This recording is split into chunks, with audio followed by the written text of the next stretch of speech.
The ideas presented in this video may be used by anyone without compensating or even acknowledging me, because here are products and services we want.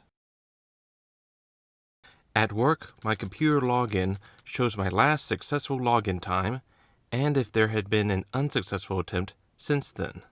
That's a good idea and could reveal breaches and attempted breaches. But while the idea is good, the execution wasn't. It is too wordy, and who has time to read it every single time? It needs to be seen at a glance. So format it like this. Last login, Friday, 9/2/22, 2:33 p.m. If there has not been an attempted login, show nothing. When there is an attempt, the contrast might attract my attention. If you'd like this product or service to be available, let people know by giving this video a thumbs up. And if you know someone who could do something about it, share this video.